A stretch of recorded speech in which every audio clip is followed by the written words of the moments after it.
Hello दोस्तों, आज मैं जिस मूवी के बारे में बात करने वाला हूँ उस मूवी का नाम है छावा। दोस्तों, ये एक अपकमिंग भारतीय हिंदी भाषा की ऐतिहासिक एक्शन फिल्म होने वाली है जो मराठा राजा छत्रपति संभाजी महाराज के जीवन पर आधारित है।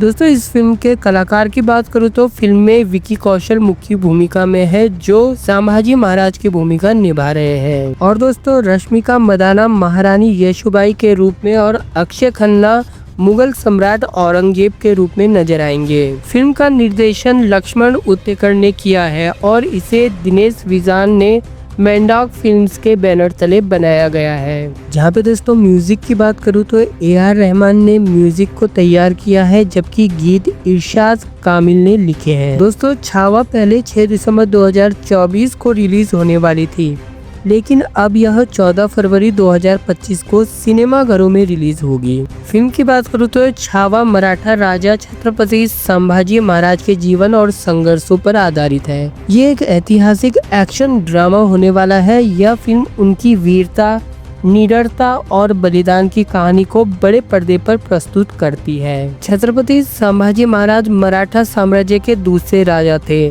और छत्रपति शिवाजी महाराज के पुत्र वे मुगलों के खिलाफ अपने संघर्ष और मराठा साम्राज्य की सुरक्षा के लिए अपने बलिदान के लिए प्रसिद्ध है। छावा, जिसका मतलब शेर का बच्चा होता है, संभाजी महाराज की बहादुरी का प्रतीक है। दोस्तों, चलिए जानते हैं फिल्म की कहानी कैसी है। फिल्म की कहानी संभाजी महाराज के जीवन के मुख्य घटनाओं पर केंद्रित है। शिवाजी महाराज के निधन के बाद संभाजी को मराठा साम्राज्य को संभालने का कठिन दायित्व सौंपा गया है। मुगलों के संघर्ष, औरंगजेब और मुगलों के साथ उनके संघर्ष को फिल्म में दिखाया गया है। संभाजी महाराज ने अपने जीवन में 120 से अधिक युद्ध लड़े और एक भी युद्ध में हार नहीं मानी। औरंगजेब द्वारा कैद किए जाने और क्रूर यातनाओं के बावजूद उन्होंने धर्म और मराठा गौरव के साथ समझौता नहीं किया। दोस्तों, मुख्य कलाकार में विकी कौशल छत्रपति संभाजी महाराज की भूमिका निभा रहे हैं।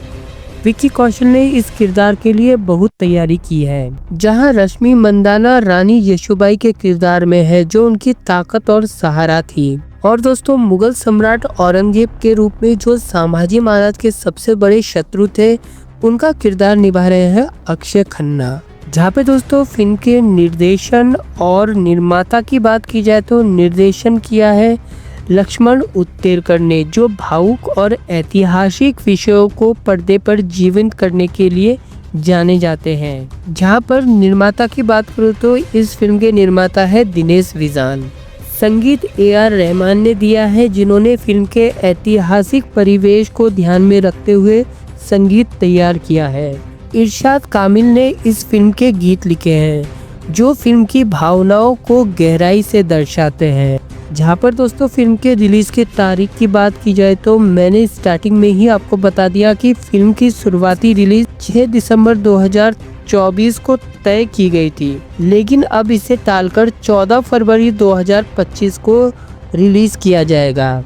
जहाँ पर फिल्म की कुछ खास बातों पर ध्यान दिया जाए तो फिल्म में संभाजी महाराज के जीवन की घटनाओं को ऐतिहासिक फैक्ट्स के आधार पर प्रस्तुत किया गया है। फिल्म के सेट, वेशभूषा और युद्ध के दृश्य बड़े पैमाने पर डिजाइन किए गए हैं, जो 17वीं शताब्दी के भारत को जीवंत करते हैं। संस्कृति और परंपरा की बात की जाए तो मराठा साम्राज्य की संस्कृति, रीति रिवाज और उनकी सेना की ताकत को गहराई से इस फिल्म में दिखाया गया है। छावा से दर्शकों और समीक्षकों की काफी उम्मीदें हैं, क्योंकि यह भारतीय इतिहास की एक महत्वपूर्ण अध्याय को दर्शाती है। फिल्म में न केवल मनोरंजन की उम्मीद है, बल्कि संभाजी महाराज के बलिदान को नई पीढ़ी के सामने लाने का एक प्रयास है। दोस्तों, फिल्म के रिलीज के बाद ये देखना दिलचस्प होगा कि ये फिल्म इतिहास, भावनाओं और भव्यता के संगम को किस तरह से दर्शाती है। जहाँ पे दोस्तों फिल्म की सिनेमेटोग्राफी की बात की जाए तो फिल्म की शूटिंग भव्य किलों, घने जंगल और युद्ध के मैदानों में की गई है, जो 17वीं सदी के माहौल को संजीव करते हैं। VFX की बात की जाए तो युद्ध के दृश्य भव्य और आधुनिक तकनीकों से फिल्माए गए हैं। तोपखाने, घुड़सवार सेना और गुरिल्ला युद्ध की रणनीतियों को जीवित रूप से पेश किया गया है। दोस्तों, छावा एक ऐसी फिल्म है जो न केवल मनोरंजन करती है बल्कि हमें हमारे गौरवशाली अतीत की झलक भी दिखाती है। ये फिल्म भारतीय सिनेमा के इतिहास में एक महत्वपूर्ण स्थान बना सकती है। तो दोस्तों, आज जो मैंने छावा मूवी के बारे में आपको जो कुछ भी जानकारी दी, दोस्तों आपको जानकारी अच्छी लगी होगी। जानकारी अच्छी लगी हो तो पिक्चर पंडित चैनल को लाइक और सब्सक्राइब जरूर करें। इसी तरह से नए नए फिल्मों का रिव्यू मैं लाता रहूंगा। तब तक के लिए दोस्तों गुड बाय, जय हिंद, जय भारत।